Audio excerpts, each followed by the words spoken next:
ভয় মিথুন অর্থাৎ বংশবিস্তার, তাহলে তাদের সঙ্গে আমাদের তফাৎটা কোনটা?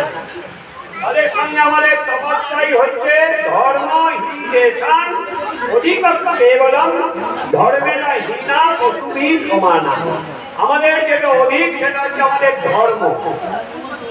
এই ধর্ম ধর্ম ধর্ম করে আতঙ্কিত হবার কিছু নেই। ধর্ম মানুষকে ঠিক পথে পরিচালনা করে, উদ্দিষ্ট লক্ষ্যে পৌঁছে দেয়।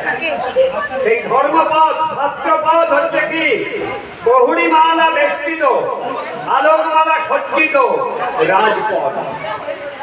আজকাল আমরা সেটা করছি না। ধর্ম হিতেষাং অধিকং কেবলম, সেই ধর্মকে আমরা ভুলে গেছি।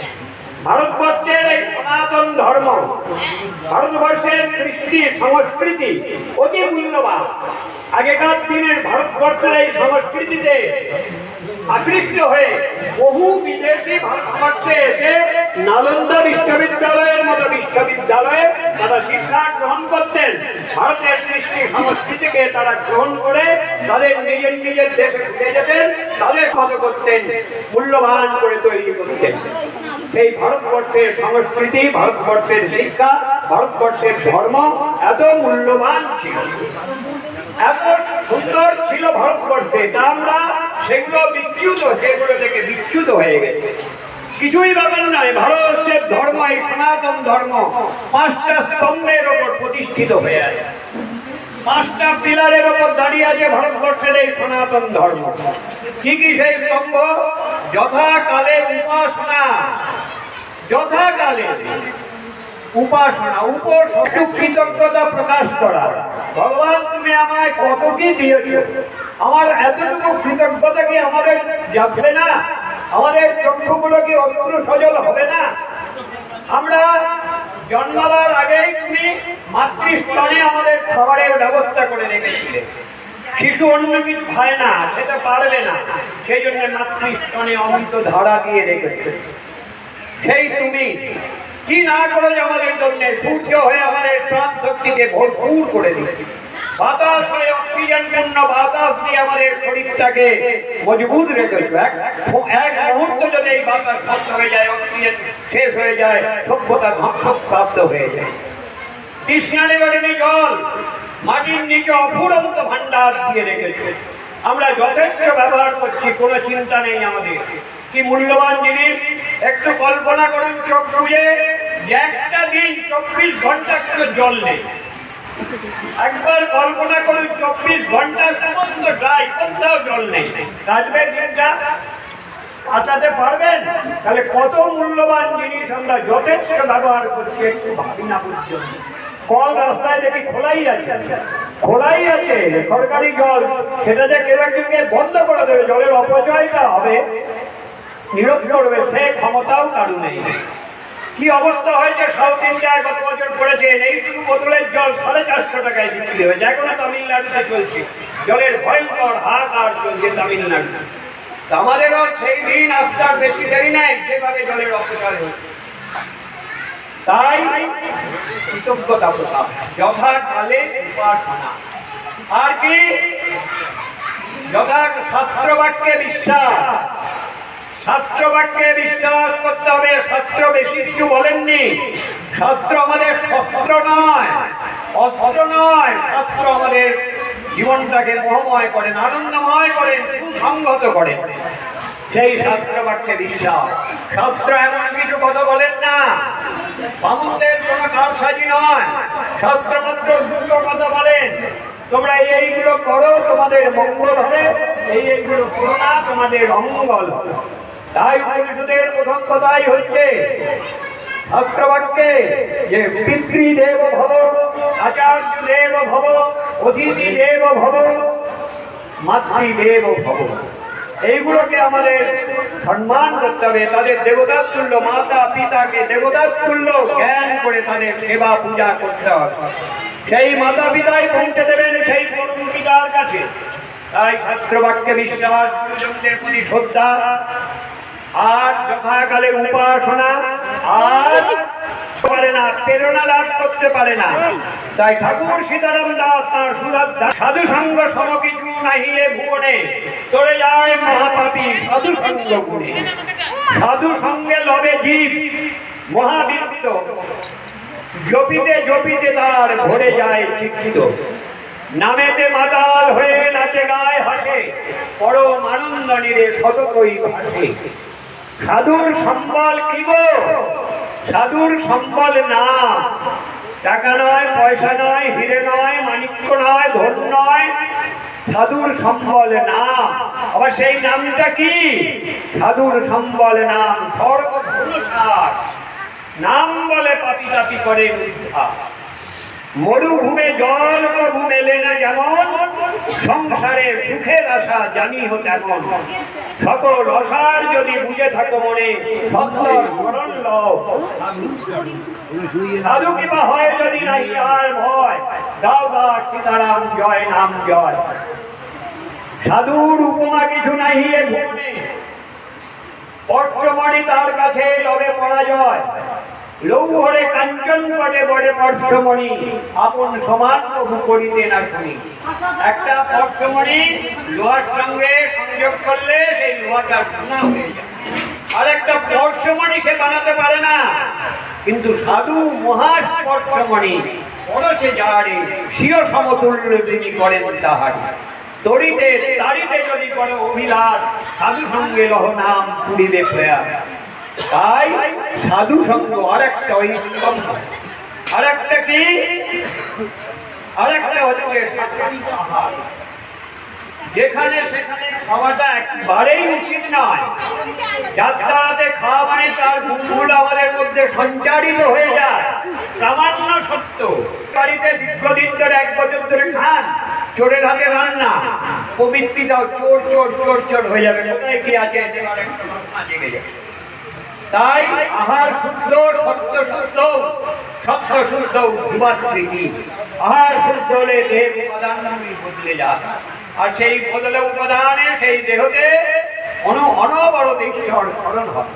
তাই কি তাদের ভগবান বলেছেন অনন্য চিন্তান্তমান যে জনা পর্যুপাসতে তেষাং নিত্যাভিযুক্তানাং যোগক্ষেমং বহাম্যহম। আমাদের অনন্য চিন্তা যদি ভগবানের চরণে রাখতে পারি, যোগ এবং ক্ষেম তিনি বহন করেন। যা আমাদের নেই তা তিনি এনে দেন, যা আমাদের আছে তা তিনি রক্ষা করেন। অনন্যস্কিঞ্চন্তমাং যে জনা পর্যুপাসতে তেষাং নিত্যাভিযুক্তানাং যোগক্ষেমং বহাম্যহম। আবার এই সঙ্গের কথা, সাধু সঙ্গের কথা বললাম। সঙ্গের কথা গীতাতে খুব সুন্দর ভাবে বলেছেন ভগবান শ্রীকৃষ্ণ। ধ্যায়তে বিষয়েন পুংস সঙ্গস্তে উপজায়তে, সঙ্গাৎ সংজায়তে কাম, কামাৎ ক্রোধোভিজায়তে। ক্রোধাৎ ভবতি সম্মোহ, সম্মোহাৎ স্মৃতিবিভ্রম, স্মৃতিভ্রংসাৎ বুদ্ধিনাশ, বুদ্ধিনাশাৎ প্রণশ্যতি। কি বিজ্ঞান! গীতা কি বিজ্ঞান! কিভাবে বলে গেছে? ধ্যায়তে বিষয়েন পুংস, বিষয়ের ধ্যান করতে করতে, বিষয়ের ধ্যান করতে করতে সেই রকম লোকের সঙ্গে এসে উপস্থিত হয়। যখনই সেটা প্রাপ্ত হয়, সেই জিনিসটা পাওয়া যায়, ক্রোধের সঞ্চার হয়। ক্রোধা সংজায়তে ক্রোধ, ক্রোধাৎ ভবতি সম্মোহ, সম্মোহ সম্মোহাৎ স্মৃতিবিভ্রম, সম্মোহ থেকে স্মৃতিবিভ্রম হয়ে যায়।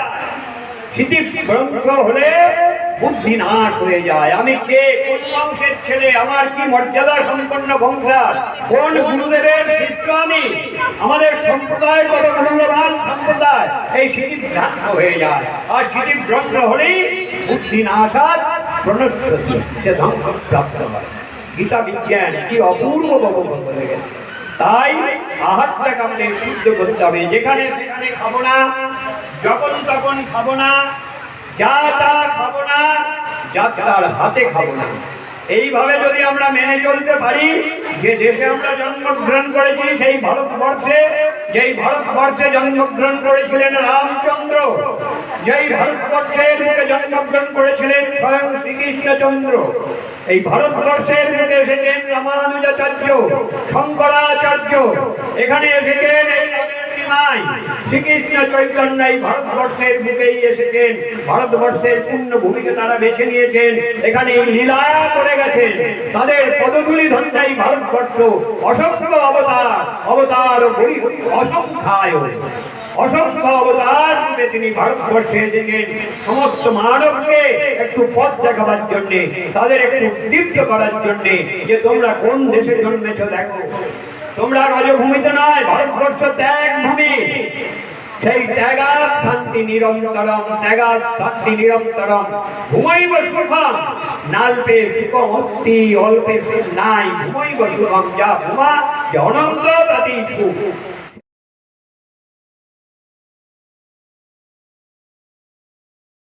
জ্ঞানস্বরূপম যোগোদিতম যোগেন্দ্রজিতম ভগবন গোবিন্দম শিবান্বিতম গুরু ভজামি। গুরুর ব্রহ্মা গুরু বিষ্ণু গুরুদেব মহেশ্বর গুরুরেব পরম ব্রহ্ম তস্মৈ শ্রী গুরুবে নমঃ। উপস্থিত সন্ন্যাসী দাদাদের আমার ওম নমো নারায়ণ জানাই এবং ছোট বাবাকে আমার সত্য জয় গুরু জানাই। আর উপস্থিত শক্তিমতী মায়েরা, বাবাদের, মায়েদের বাবাদের আর আমার সংস্কারের অন্তঃস্থল থেকে সপ্রেম জয়গুরু এবং বাচ্চাদের ভালোবাসা জানাই। আজকে এই বাড়ি ধর্ম প্রতি বছরই সিদ্ধান্তরা বলে আসি। ছোট বাবারা বলে দিয়েছেন, আর কিছু বলার নেই, সবই বলা হয়ে গেছে। নাম ধর্ম সম্বন্ধে বলা হয়ে গেছে, নামের সম্বন্ধে বলা হয়ে গেছে। তবুও ভাষা বাজার ঠাকুর বলতেন রামকৃষ্ণদের ভেতরে ঘটলে প্রতিদিন মাজতে হয়, মাজতে তবে ঘটিটা চকচকে হবে, তামার বা পেতলের ঘটি এ বলতে হবে। ছোট করে হলেও কিছু বলছি। ঠাকুরের আজকে এই বাড়ি গুরু মহারাজ যে বাড়িতে যে বাড়িতে পদার্পণ করেছেন, গুরু মহারাজ বলছেন আমার পরম পূজ্যবান গুরুদেব শ্রী স্বামী পরামর্শ রামানুজ মহারাজ। এই বাড়ির ধর্ম কেন? আজকে তিনি যা করেছে, যা করে গেছে, যে লীলা করে গেছে, আমরা তাকে চিনেও চিনতে পারিনি, জেনেও জানতে পারিনি। আজকে তারই কৃপাতে, তারই আশীর্বাদে আজকে আমরা বহু জন্মান্তরে কর্মফল ভালো ছিল বলেই আজকে তারই সান্নিধ্য আমরা লাভ করতে পেরেছি। আজকে তারই সুযোগ্য সন্তান হিসেবে আমরা নিজেদের বাইরে গিয়ে আমরা পরিচিতি পাই। আজকে সন্ন্যাস দিয়েছিলেন বলে আজকে সত্যি আজকে আমরা যে দণ্ডি আর বস্ত্রটা দিয়েছিলেন, তাই আজকে আমাদের সারা বিশ্বই সবাই চিনছে, জানছে এই কত বড় সম্মান। আজকে আপনারাও যারা বাবা দীক্ষিত পরামর্শ স্বামীজি, যারা আমরা বলতে পারি গর্ব করে যে আমরা পরামর্শ মহারাজের দীক্ষিত, ও বাবা পরামর্শ স্বামীজি ঠাকুরের যে প্রধান, ঠাকুর যাকে বলেছিলেন আমার প্রাণ, আমার মানুষ পুত্র, পরামর্শ আমার মানুষ পুত্র। ঠাকুরের কথা গুরুদেবের মুখে শুনেছিলাম। যাই হোক, ঠাকুরকে চোখে দেখা হয়নি, কিন্তু গুরুদেবের মধ্যে যে প্রেম, সারা শরীরের মধ্যে যে ঐশ্বর্য, সারা লোক থেকে মাথার চুল পর্যন্ত তার মধ্যে যে প্রেম ভালোবাসা, আমাদের মানে ওনার শরীরের মধ্যে যে শিহরণ, ওনাকে দেখলেই মনে হতো একটা জ্যোতি ওনার মধ্যে বিরাজ করছে, মানে সব সময়ের জন্য। যার জন্য তার সান্নিধ্য লাভ করা মানেই সে ধন্য, সে উদ্ধার হয়ে গেছে, আমরা উদ্ধার হয়ে গেছি। সান্নিধ্য মানে কি আমরা সান্নিধ্য লাভ করেছি এবং আমরা তার সঙ্গে কত আমাদের মেরেছি।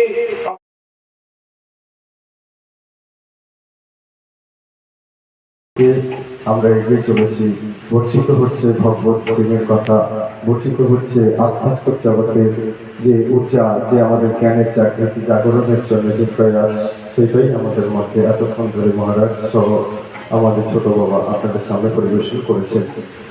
এর বাইরে কিছু বলার আর জায়গা নেই, তথাপি যেহেতু মাইক্রোফোন সামনে আছে আর এই শব্দযন্ত্রের মাধ্যমে যতটুকু শব্দ পৌঁছচ্ছে তাদের প্রত্যেককে এবং আমাদের এখানে যারা রয়েছেন তাদের উদ্দেশ্যে দু এক কথা বলার চেষ্টা করছি, কারণ রাত বাড়ছে। আমি যখন একটু ভেতরে গেছিলাম দেখছি অলরেডি লুচি ভাজা হয়ে গেছে দ্রব্য সামগ্রী যা কিছু প্রসাদে সব কিছু প্রস্তুত, ঠান্ডা প্রায় হয়ে এসেছে। কাজেই আর বেশি বাড়াবো না, শুধু এটাকেই বলবো যে দেখুন, আজকে ছোট বাবা বলছিলেন, সেই কথা সূত্র ধরেই আমি বলছি একটু একটু করে, যোগ ভ্রমা কাপসুখম যোগ ভ্রমা কাপসম দিতাম।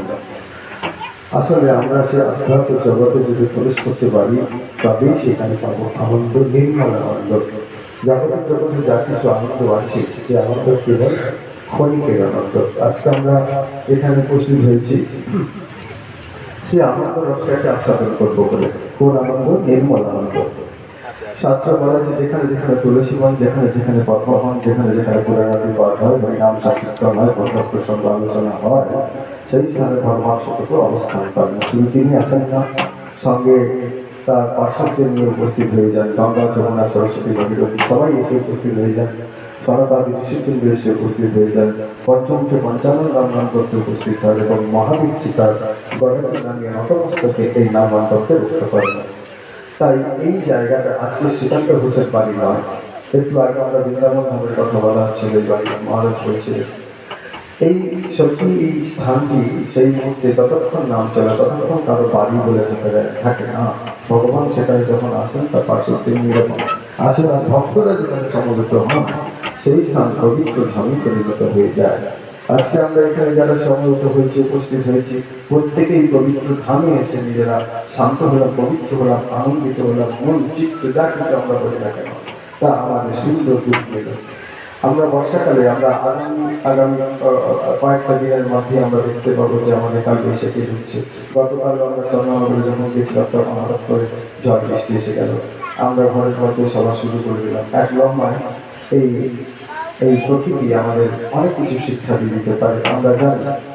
এবং আমরা একটা বিষয় আমরা আলোচনা করছিলাম যে যেখানে আমরা দেখছি যে মহারাজজিও বলছিলেন, একটু আগেও বলছিলেন যে আমরা ভুলটাকে কীভাবে আমরা যা করবো একটু সঠিকভাবে করার চেষ্টা করি, 108 বার করে যেন ঠিকঠাক করি। আসলে ব্যাপারটা এই যন্ত্রণাটা কোথা থেকে এসেছে জানেন? আমাকে একজন ফোন করে কোন এক ব্যক্তি বলেছিল এবং আমি জেনে নিজেই আমি যেন জব করা ভুলে যাবো এরকম একটা অবস্থা হয়েছিল। কারণ কি, এখন এই এই এই এই যে বড় বড় মোবাইল নিয়ে আমরা একটা থামিটের মতো আমরা যে যন্ত্রটি নিয়ে ব্যবহার করছি, এই মোবাইলগুলি সর্বনাশটা করেছে।